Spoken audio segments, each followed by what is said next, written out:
Hello दोस्तों, स्वागत है आपका स्लीपी क्लासेस में। जनरल स्टडीज़ 1 का जो पेपर था साल 2023 में यूपीएससी मेंस का, उसमें दो सवाल पूछे गए 17 और 18 नंबर पे।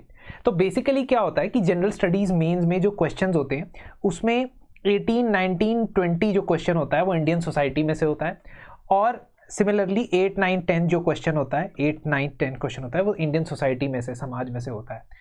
Now what we need to understand is कि हम ये दिमाग में तो बना लेते हैं साइलोज, लेकिन जब पेपर लिखते हैं तब हम इसका ध्यान नहीं रखते हैं कई बार, और ये चीज़ें ध्यान रखने वाली हैं। फॉर एग्जाम्पल, आपको बताया जाता है कि जब भी आप किसी क्वेश्चन का आंसर लिखो तो उसको उसके अंदर फ्रेमवर्क बना लो। फ्रेमवर्क कैसे बना लो?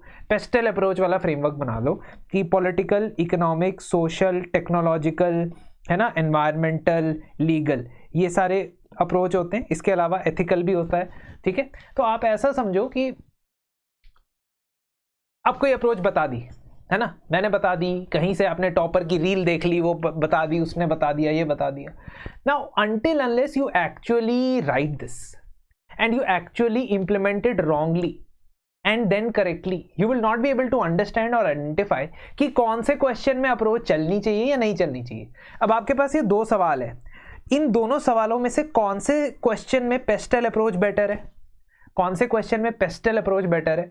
Very important and very easy if you have certain kind of practice. अगर आपके पास कुछ प्रैक्टिस है तो आप आइडेंटिफाई कर पाओगे कि पहले केस में it is better and easier in the examination context to provide political, economic, social, technological, environmental factors that why India became a net food exporter from 1960s to today।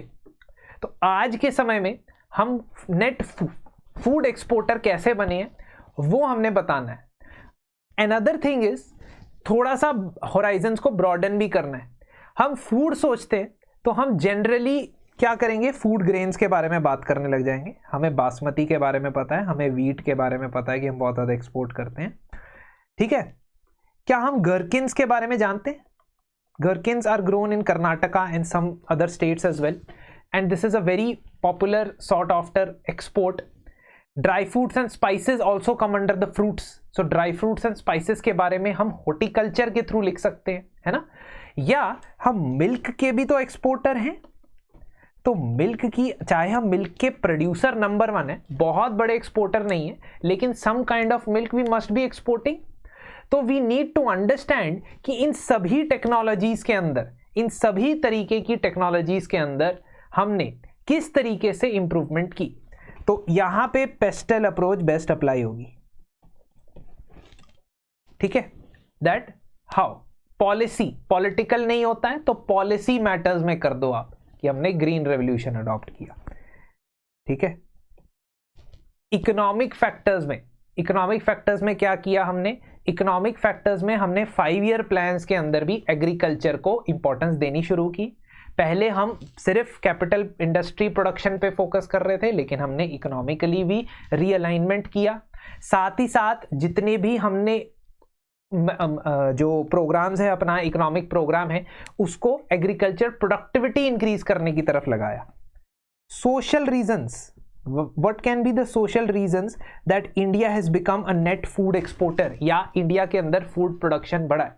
Social reasons can be कि India के अंदर जो village societies थी या rural societies थी, उसमें large farmers ने commercial agriculture को अडॉप्ट करना शुरू कर दिया।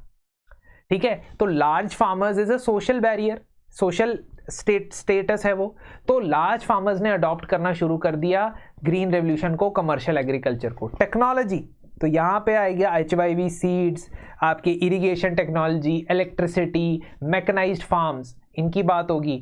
फिर आप आगे थोड़ा सा जेनेटिक मॉडिफिकेशन की भी बात कर सकते हो, बट वहाँ पे there is a problem because genetically modified food crops तो हम नहीं उगाते हैं।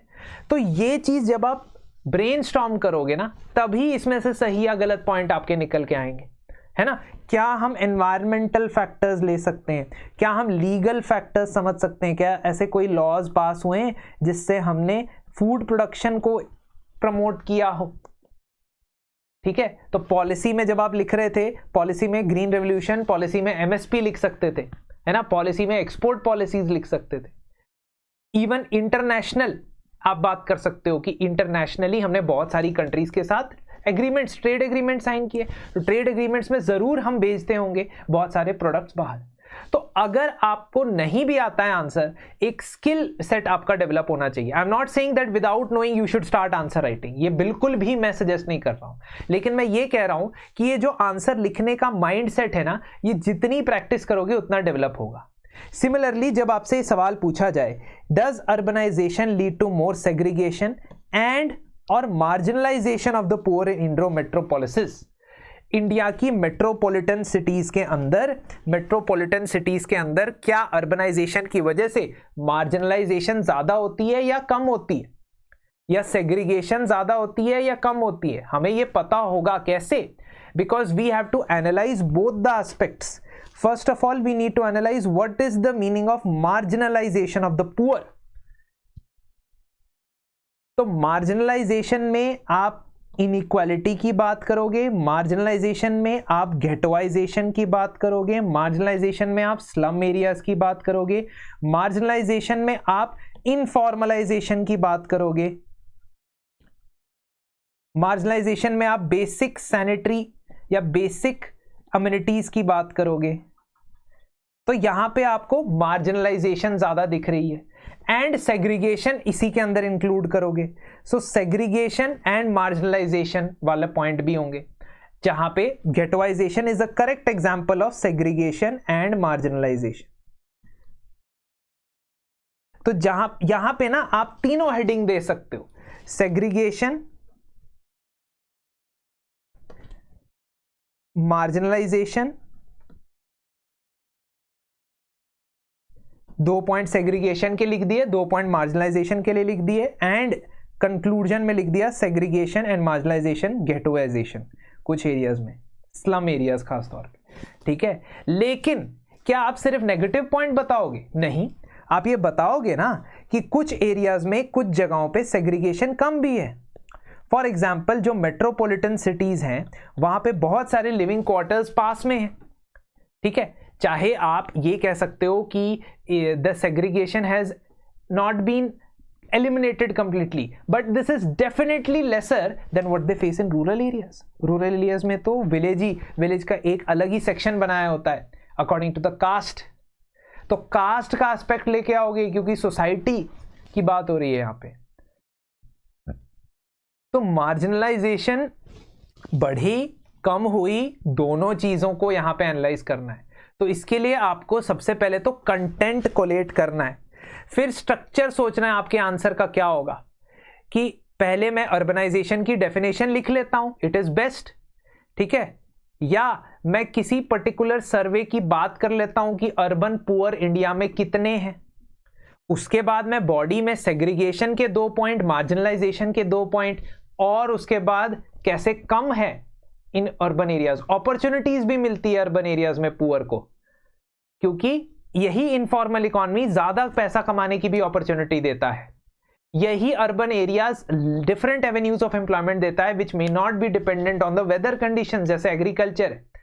तो आपने नेगेटिव बात कर ली, पॉजिटिव बात कर ली और कंक्लूड कर दिया। तो ये जो स्ट्रक्चर है ना, ये स्ट्रक्चर बनेगा कब? मेरी बातें सुन के नहीं बनेगा, जब आप आंसर लिखने की प्रैक्टिस करोगे तब बनेगा। तो इसी चीज को ध्यान में रखते हुए मैं आपके लिए 48 days mains answer writing programme की शुरुआत कर चुका हूं, जो मंडे से यानी कल से स्टार्ट हुआ था। आज भी आप इसमें एनरोल करते हैं तो आपको रोज डेली सिलेबस के टॉपिक के हिसाब से क्वेश्चन मिलेगा। उस क्वेश्चन को आप लिखेंगे, क्वेश्चन को इवैल्यूएट करवाएंगे। इवैल्यूएट करने के बाद आपको अगले हफ्ते मेरे साथ लाइव डिस्कशन के अंदर वो डिस्कस करने का मौका मिलेगा। जो भी आपके क्वेरीज, डाउट्स होंगे कि कौन से सोर्सेज कवर करने चाहिए, कहाँ से सेल्फ स्टडी मटेरियल पढ़ना चाहिए, कौन से टॉपिक्स इंपॉर्टेंट हैं, कौन सी थीम्स इंपॉर्टेंट है, आंसर की इंट्रोडक्शन, बॉडी, कंक्लूजन कैसे बनानी है, ये कुछ चीजें हम डिस्कस करेंगे। So after giving 3 mains examination and being able to clear 2, I have certain idea that what works and I have more idea that what does not work. जो गलतियां हैं मैंने की हैं, मैं करता आया हूं, वही मैं आपको सिखा सकता हूं, और वो बहुत इंपॉर्टेंट चीजें आपको देखनी चाहिए। अगर आप इस कोर्स में एनरोल करते हैं तो आपको 10% का डिस्काउंट भी अतिरिक्त मिल सकता है, RAINA रहना। So very minimal cost course with high output has been brought. आप sleepyclasses.com पे लॉग इन करें, जाके इस कोर्स में एनरोल कर सकते हैं हमारे मेन सेक्शन में, या हमारे नंबर पे कॉल करके भी एनरोलमेंट कर सकते हैं। You can also mail us at sleepy.classes@gmail.com।